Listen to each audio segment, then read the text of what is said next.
Hey everyone, welcome back in. Today I'm going to talk about a little bit of Ubers from Gen 2. Ubers was on the ladder, I think, in September of last year. It's on a rotation, so it usually shows up before Gen 8 went to Ruins of Alpha. It was on the ladder at least once a year, but now it's probably going to be like every 16 months or something, unless they add more than three of those possible tiers up there. But Ubers is kind of slow. It's very much it's like OU heavy. Snorlax is huge. You have the actual five Uber Pokemon. Ho-Oh's probably the worst of the five, but it doesn't mean that Ho-Oh still can't do stuff. But this team that I'm running today, I've got my favorite Porygon 2 of all time, Curse Double Edge Recover Thunderwave. My gosh, what a nuisance. Just paralyze things, try to curse up, and obviously doesn't do great against Golem or Rhydon or Steelix or Skarmory, but, that's what you have teammates for. For Celebi, I run usually no attacks on Celebi. Leech Seed, Heal Bell, Recover are a must for me, those three. And then the fourth one is either Toxic or Perish Song. And I'll run Perish Song if I'm like in tandem with Umbreon to try to trap someone. Then Perish Song, pretty fun. Mew is very dynamic. Obviously, Mew can explode. Mew can learn any move in the game. Any TM in the game. Usually, Swords Dance is what you want to run. I ran Submission and Shadow Ball to kind of cover each other. Submission nails Tyranitar and Snorlax. Shadow Ball will get Mewtwo, Mew, Celebi, Lugia. There's a lot of Psychics in Ubers because of the actual Ubers. Four of the five Ubers in Gen 2 are Psychic Pokemon, so running Shadow Ball is very nice.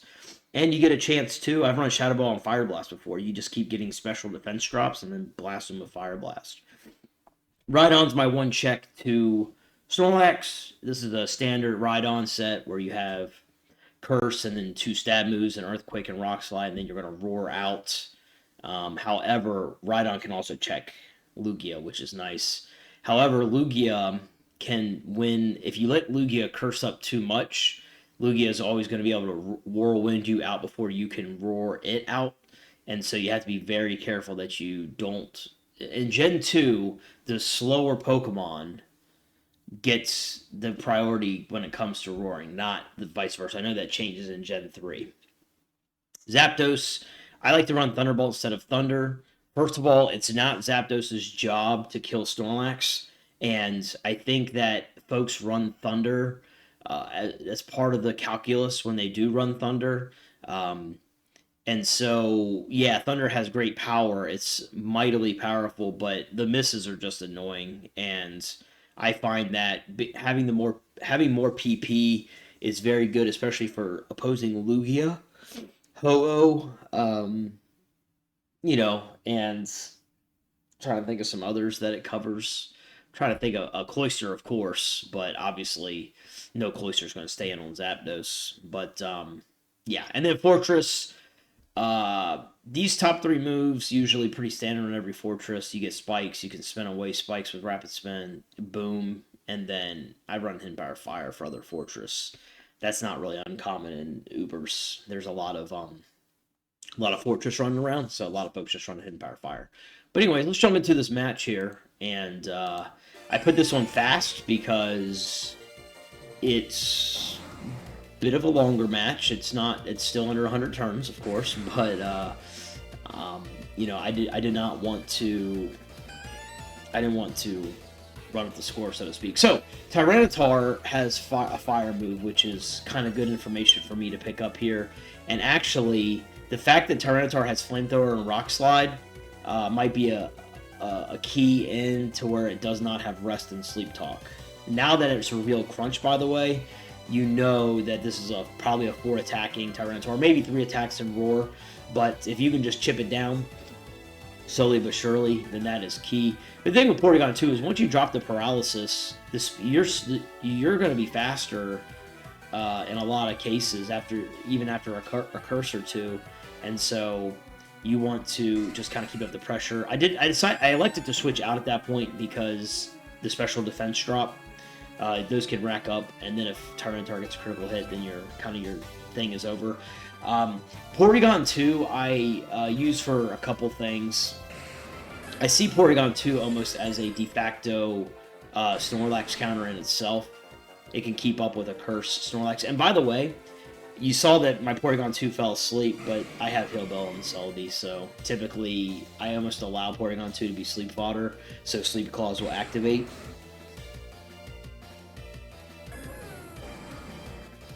And then, if Sleep Claws activates, then it's like I'm kind of more in control of the match. So, sucks to miss that Toxic there, by the way. And you know what? Gen 2, there's a lot of pivoting, which is kind of what you have to do. I'm trying to think here. So far, I've used only Rapid Spin once. I think I'm going to use Rapid Spin probably 3 or 4 times in this match. So, okay, coming up here, something very important is going to happen. So, because Snorlax has Lovely Kiss, I know it has Rest and it's not going to have Sleep Talk. I just decided to go ahead and put some pressure on, and I was going to, when Snorlax rested, I was going to switch back to Rhydon and just roar him out. But I ended up getting a critical hit, only a 1 in 16 chance, but I just, in case some shenanigans were going to happen, I kind of ran Thunderbolt. Maybe that's not like a great play necessarily. Actually, I highly doubt it's a great play, but that critical hit probably just put me in a really good spot with their Snorlax being dead.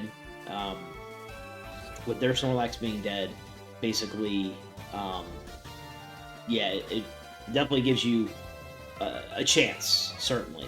Unfortunate that Mewtwo hits with this Dynamic Punch because basically I'm going to have to switch out here. Now, luckily, Fortress has Rapid Spin, and so Celebi's going to Heal Bell, of course. When you're going against a Celebi and you have a Celebi, it's almost like status conditions do not matter. Now, one thing I noticed, I don't think they have a Rapid Spinner, so my Spike Speed up is good. I myself have used it twice so far. Okay, I might use it 3 or 4 times. That just happens in a Gen 2 match. You want to keep up the pressure or whatever with spikes. But, yeah, so basically it's 6v5. Their Cloyster is going to continue to try to set up spikes.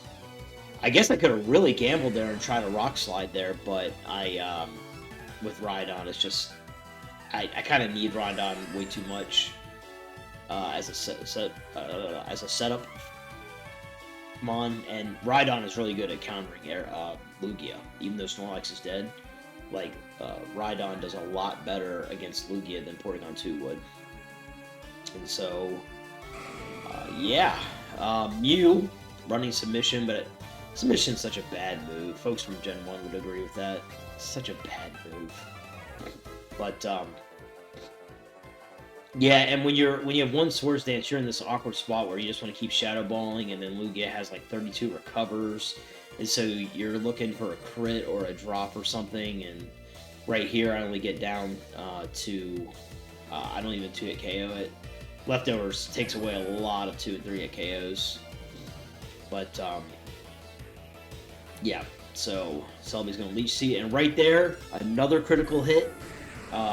I mean, that's probably the title of this video, Critical Hits to Save the Day. I'm in a 6v4 now, and I think with Gen 2, it's just about hustling, getting everybody healthy, trying to keep spikes off your side of the field, and you just land critical hits, and I don't know, I'm supposing folks don't find that appetizing, but there's a lot of management involved in a Gen 2 match, and you just have to make sure that you're constantly managing and micromanaging your side. And so here actually stayed. If that submission misses, then I'm dead with a crunch, but it ends up being basically an explosion because of the fact that Tyrant's got so much HP. And now that's a good boom. Now, I mean, Cloyster can still drop spikes on my side, but I used Rapid Spin 3 times. Taking out the Mewtwo is just always great. Mewtwo's paralyzed, so I can go faster. I'm in a 4v2 now, and I think Zapdos is just in wonderful position because it can, it has, let's see, Zapdos has 18 Thunderbolts left, and they have 27 recovers. At the very least, I just drain all these recovers. And then Rhydon can just roar out Lugia as well. Now, if it gets to a spot where, I guess if it gets to a spot where Lugia is the last Mon, then it becomes a real problem, possibly, for me. And but the thing is that if Wind Weavile switches in Cloyster, the trouble's going to be, okay, I kill it with Thunderbolt, and now I can just kill Lugia in 2 or 3 hits.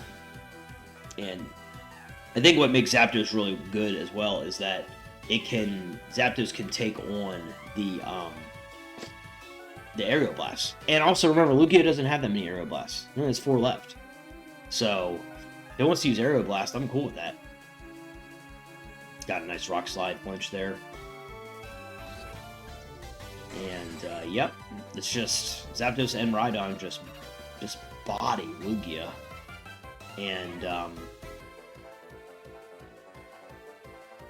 yeah, I think a conclusion's coming here soon. And yeah, so there you go. Now listen, let's make this very clear. I probably should have lost this match. My team is inferior to his team. I have no Lax, they do. I have no Mewtwo, they do. I have no Lugia, they do. Those are arguably 3 of the better Pokemon. I mean, maybe Mew is third, but the critical hit on turn 30 and turn 55, it really just it put me in the right position to move forward.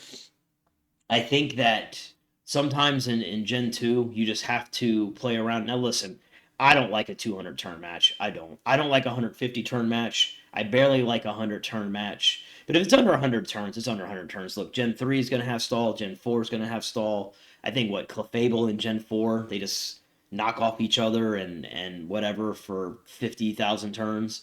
And then Gen 1, the Chansey Wars. So every generation has its problems when it comes to stall. But I think that Gen 2 gets this bad reputation that it's the only one that has stall in it. But anyways, I hope you all enjoyed. Drop a comment. Tell me what you think. And we'll catch you next time. Have a great day.